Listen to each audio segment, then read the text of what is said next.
Hello and welcome to another video from Ellensburg Amplifier Repair and Service. And well, today is the last day of 2024. Today is December 31st, 2024. And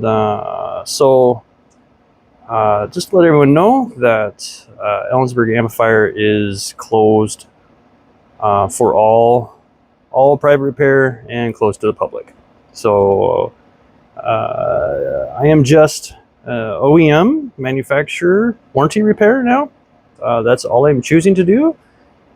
Some things that come up that just requires more of my attention of my time. So just letting everyone know on my channel that I am not taking in any private repairs. So what we have today is an amplifier that, well, is dead from vibration. Just to be upfront, and I'm going to be direct and honest, here, let me zoom out. This is a Ruthless Audio 10K. So this amplifier, in my opinion, is one of the most reliable designs that I get in here in the Pacific Northwest. Now, other amps or other manufacturers, other designs or builds, you're going to find in different areas of the country. But here in the Pacific Northwest, I can say without a doubt that this is probably one of the most robust amplifiers that I get. Very, very, very rarely is there an OEM problem with these. Very rarely. Sorry, as my camera mount is, well, allows me to be hands-free.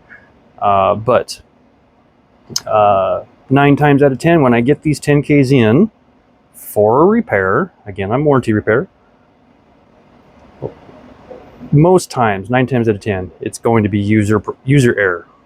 I mean, there's a difference between lack of knowledge and just error in how you're using the amplifier. So, and those two things combined is just a recipe for destruction. Prime example of amplifier destruction. This is vibration damage. So much vibration damage that it started to split the steel off the bracket. Power supply, I'll show you here in a second. This corner here is so bad that the corner is gone. No, that's not cut. If you look closely down on that, that is actually, whoops, as I get you back in the picture here, that is actually stress fractured steel there and here. So this actually broke off from vibration. I don't know if there's vibration damage to the transistors here. I haven't checked, because when something like this comes in like that and like that, causing that, then this is not a warranty repair. So this is a private repair. This is, I will do repairs on the OEMs that I do warranty work for. Why? Because they provide me parts. I don't have the time to go out and hunt parts for you guys. If you want Ellensburg Amplifier to repair your stuff, you got to provide me parts. Time is very crucial to me right now, and from here on forward. So, but this is going to be quoted to the customer as a private, because this obviously is not a warranty issue. So what happens when you have excessive vibration in an amplifier? I can go through and I can secure everything on this amp. For instance, the Tar Amps MD12K, any of the Tar Amps. First thing you do is pop the back cover off, go in there, glue those freaking inductors down solid. Those will break on you. So you can go through and you can secure all this down. You can bury this. You can probably encase this in epoxies or resins to keep from breaking anything from vibration. But the problem is the transistors. Let me grab my handy dandy little tool here. So guys, this is how I pull the clips. It's a modified wrench. I have a bunch of them for different clips. There's slight variations in these clips. So I have different tools depending on what type of clip. But I'm going to try not to sway you guys around too much here. My camera is usually mounted. And right now it's not mounted. It's actually mounted on me. Funny. So, because I'm transitioning videos for my greenhouse, so I needed a portable way to do my video recording for my greenhouse. So, let me show you the first thing I find.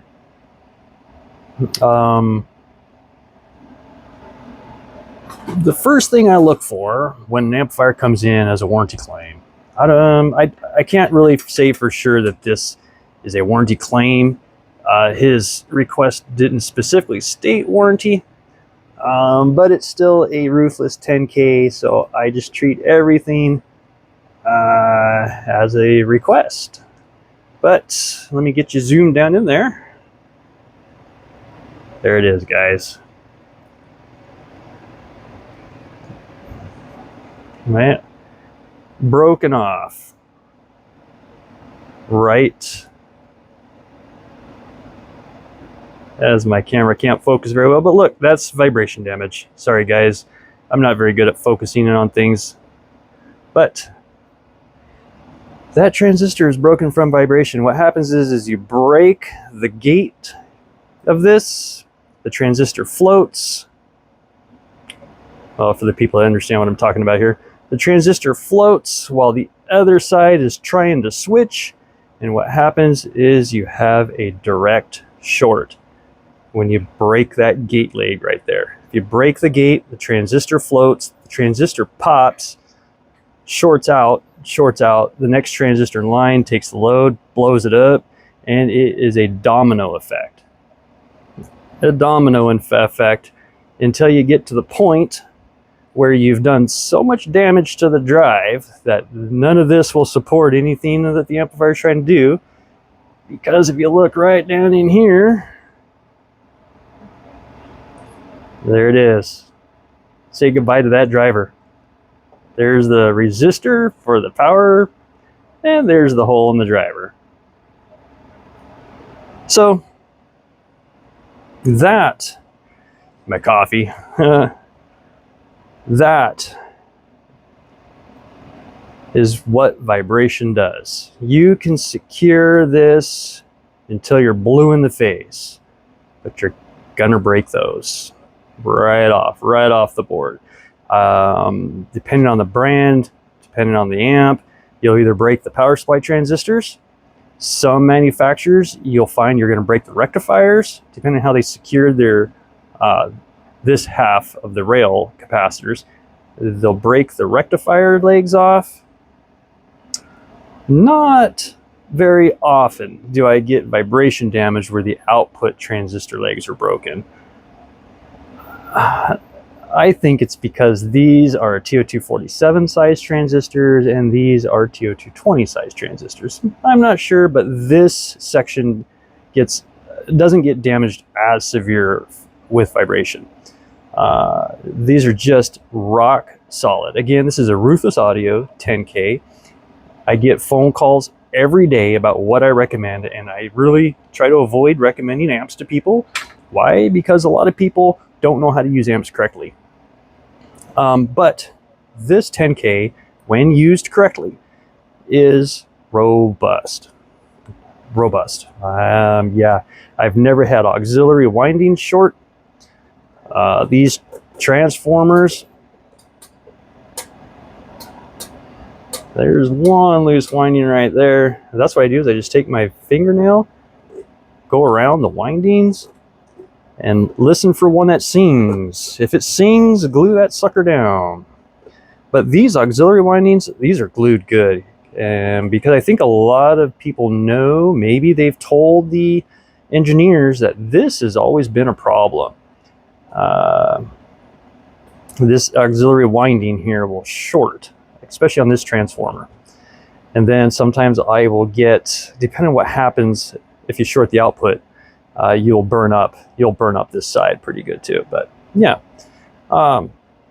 again, most times it's user error. So yeah, that's the damage you'll expect from vibration. So guys, you know, I mean, I know you can't avoid it 100%, but when I see this, that is excessive. I mean, there's gotta be a way that you can do a build to avoid that much stress on this point. So this whole side of the amp was under severe stress. So yeah, guys, vibration, kill your amp in more ways than one. So thanks, guys. Got any questions? Leave them down below. I'm probably not going to be putting a lot of content out on repairs. Why? Because a lot of the OEMs don't want me putting out videos. Again, private repair is at an end. So thanks, guys, for all the support. Got any questions? Leave them down below. We'll catch you on the next one. Thank you.